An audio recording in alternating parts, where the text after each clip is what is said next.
కోసం జిల్లా కేంద్రంలోని హౌసింగ్ బోర్డు కాలనీలో సబ్ స్టేషన్ లో ఏర్పాటు చేసిన వేదికకు తెలంగాణ విద్యుత్ వినియోగదారుల ఫోరం చైర్మన్ ఎరుకల నారాయణ ముఖ్య అతిథిగా హాజరయ్యారు.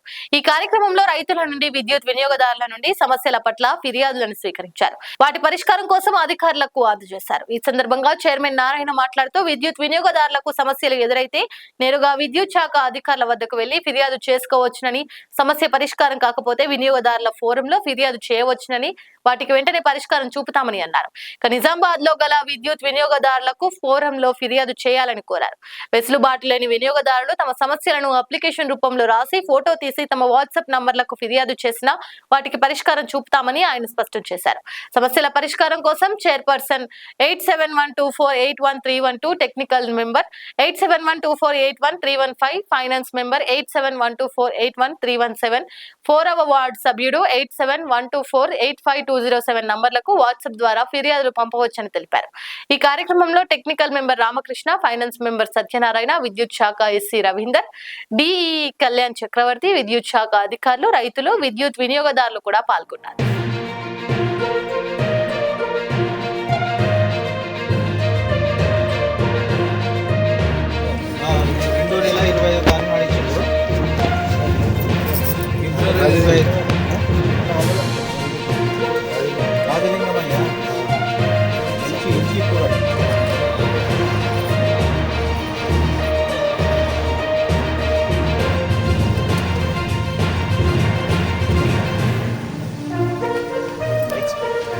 ఓకే పెట్టు పెట్టు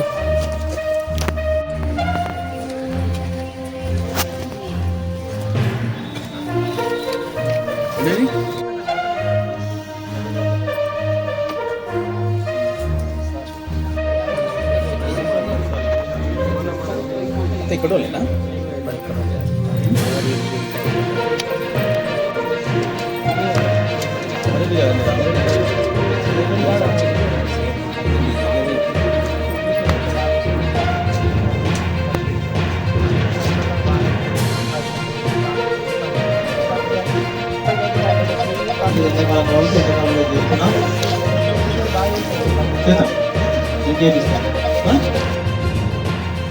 వాళ్ళు బాధతోని వాళ్ళ ఇబ్బందులను సాల్వ్ చేసుకోవడానికి మన దగ్గరికి వచ్చినప్పుడు మనం సామరస్యంగా వాళ్ళ పరిష్కారం చేసి చూపిస్తే వాళ్ళు హ్యాపీగా వెనుదిరిగిపోతారు.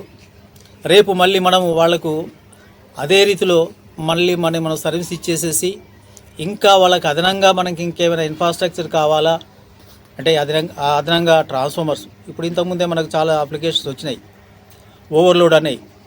ఓవర్లోడ్ ట్రాన్స్ఫార్మర్లకు వాళ్ళకు మనకి ఇంకో ఇంప్రూవ్మెంట్ అయినా లేకపోతే ఎన్హాన్స్మెంట్ అయినా చేయాలనుకుంటే చేయవచ్చు.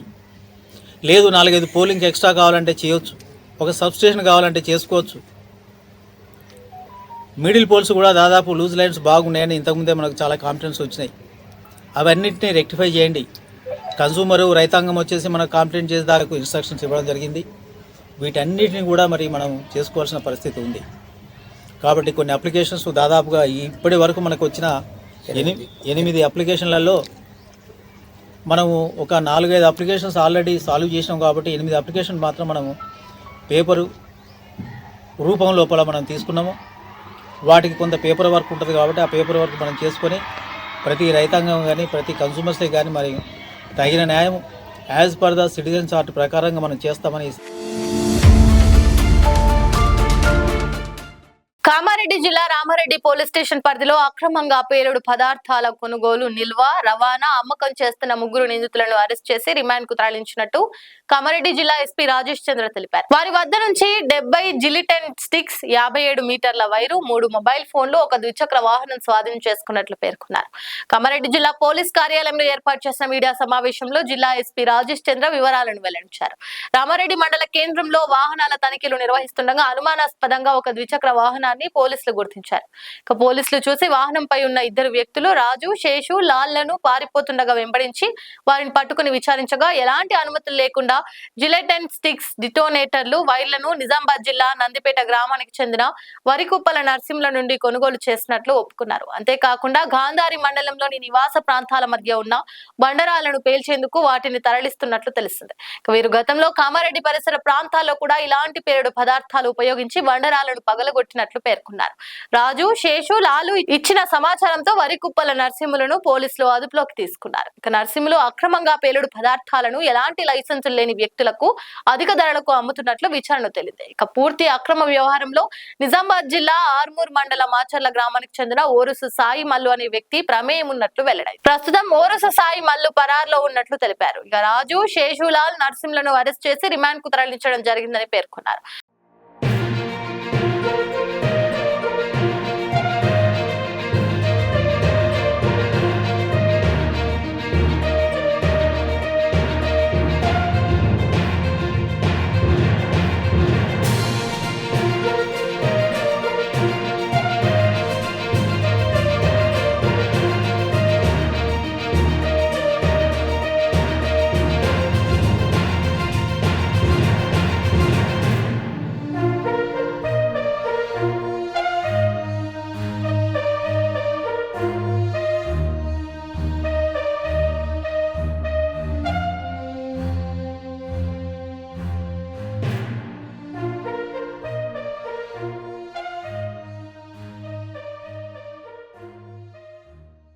వెంబడించి దాన్ని పట్టుకోవడం జరిగింది.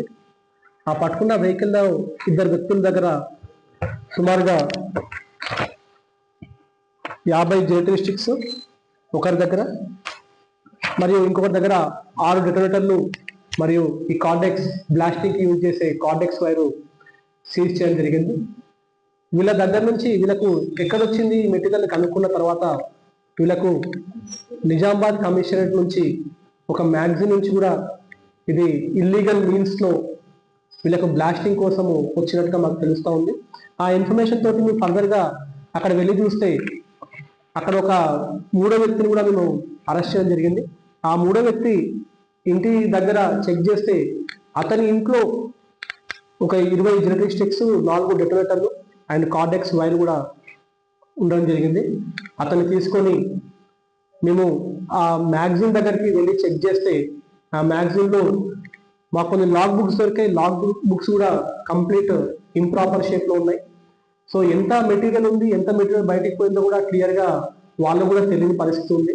వాళ్ళు ఎక్కడ కూడా ఎంట్రీ ఎగ్జిట్స్ కానీ, అమ్మిన వాళ్ళ డీటెయిల్స్ కానీ, తీసుకున్న వాళ్ళ డీటెయిల్స్ కానీ ఎక్కడా లేకపోవడంతో ఆ లాగ్ బుక్స్ని కూడా సీజ్ చేయడం జరిగింది. అండ్ దాంతోపాటు ఆ ప్రిమైజ్ని కూడా గవర్నమెంట్ అధికారుల సమక్షంలో దాన్ని ప్రిమైజ్ని కూడా సీజ్ చేయడం జరిగింది. ఆ మ్యాగజైన్లో సుమారు 5000+ జిలెటిన్ స్టిక్స్ ఉన్నాయి. బట్ ప్రాపర్ డాక్యుమెంటేషన్ కూడా లేదు. దీని గురించి కోర్టుకి డిపాజిట్ చేసిన తర్వాత పేసోకి దీన్ని వెరిఫై చేయమని చెప్పి మేము రిక్వెస్ట్ చేస్తాము. అండ్ వాళ్ళు దాన్ని వెరిఫై చేస్తారు. దాంట్లో ఎంత వరకు ఇల్లీగల్గా హోర్డింగ్ చేసినారు, ఎంతవరకు లీగల్గా ఉందనేది పేసో ఇన్స్పెక్షన్ తర్వాతే మనకు తెలుస్తుంది. సో ఈ ఎంటైర్ ఎపిసైడ్లో మా పోలీసు హోంగార్డ్ కైలాష్ చాలా చాకచక్యంగా అసలు ఆ వెహికల్ని సస్పిషియస్ మోడ్లో ఉందని చెప్పేసి దాన్ని ఐడెంటిఫై చేసి దాన్ని ఆల్మోస్ట్గా సింగిల్ పర్సన్ దాన్ని చేసి పట్టుకోవడం జరిగింది. సో ఆ హోంగార్డ్ కూడా మనతో పాటు ఉన్నాడు. ఇప్పుడు మీ అందరి ముందు కూడా తనకి రివార్డ్ ఇస్తాము. పబ్లిక్ కూడా రిక్వెస్ట్ చేస్తా ఉన్నాము. చాలా మంది కూడా ఈ బ్లాస్టింగ్ మెటీరియల్ని కూడా ఇల్లీగల్ మీన్స్ కానీ, స్టోన్ బ్రేకింగ్ కానీ యూజ్ చేయడానికి లేదు. లైసెన్స్ అప్టైన్ చేసుకున్న పర్సన్ ప్రాపర్ ప్రికాషన్స్ తీసుకున్న తర్వాతనే వీటిని బ్లాస్టింగ్ చేయడానికి అవకాశం ఉంటుంది. అండ్ ఈవెన్ ఈ మ్యాగజైన్ నుంచి కూడా ఎవరైనా సరే దాన్ని పర్చేస్ చేయాలంటే కూడా ఒక ప్రాపర్ ప్రొసీజర్ ఉంది. దాంట్లో ఆన్లైన్లో రిక్వెస్ట్ జనరేట్ చేయడం అండ్ అక్కడ నుంచి ప్రతి మూమెంట్ కూడా ఈ బ్లాస్టింగ్ మెటీరియల్ది ట్రాక్ అవుతుంది పేసో నుంచి. కానీ కొంతమంది కొంత డబ్బు ఈజీగా జనరేట్ చేసే ఉద్దేశంతో దీన్ని ఇల్లీగల్గా మిగతా వాళ్ళకి అమ్మడము, దాన్ని ప్రాపర్గా ప్రికాషన్స్ లేకుండా దాన్ని వాడితే ప్రాణ నష్టం అండ్ ఆస్తి నష్టం జరిగే అవకాశం కూడా ఉంది. కాబట్టి దీని గురించి ప్రతి ఒక్కరు రిక్వెస్ట్ చేస్తున్నాం. Explosives and explosive substance act చాలా స్ట్రింజెంట్ యాక్ట్ నుంచి కానీ వీటి వల్ల మన డెత్ ని జరగకుండా మనము కాపాడే ప్రయత్నం చేద్దాము. ఈ డేటా మనకి బైఫర్కేషన్ లేదు దీనివల్ల ఎంతమంది అయిందని చెప్పేసి. బట్ ఓవరాల్ గా ప్రైవేట్ ఫైనాన్స్ కానీ ఫినాన్షియల్ టెన్షన్స్ వల్ల ఎవరు చనిపోవద్దు, ఎందుకంటే there is a way out. So దీని గురించి కూడా ట్రై చేస్తున్నాము. సో దిస్ ఇయర్ మా అదే గోల్ తోటి మేము ముందుకెళ్తాం. బిల్డింగ్స్ కూడా ప్రాపర్ ప్రికాషన్స్ లేకపోతే క్రాక్స్ వచ్చే అవకాశం ఉంటుంది. అండ్ అవి బ్లాస్ట్ అయినప్పుడు ప్రాపర్ ప్రికాషన్స్ తీసుకోకపోతే అవి స్టోన్ పెల్లెట్స్ కానీ ఎగిరిపోయి ఎవరికైనా తగిలి కూడా మనకు చనిపోయే అవకాశం ఉంటుంది. మనకి ఎల్లారెడ్డిలో ఐ థింక్ 6 months బ్యాక్ ఒకటి జరిగింది. ఒక ఎక్స్పీరియన్స్ లేని పర్సన్ ఇట్లనే లైసెన్స్ లేకుండా ఏం లేకుండా ఒక జేసీబీని అడ్డబెట్టాడు, దానికి ఆ స్టోన్స్ బయటికి రాకుండా. లైక్ చేయండి, షేర్ చేయండి, సబ్స్క్రైబ్ చేయండి. మరిన్ని వీడియోల కోసం బెల్ సింబల్ పై క్లిక్ చేయండి.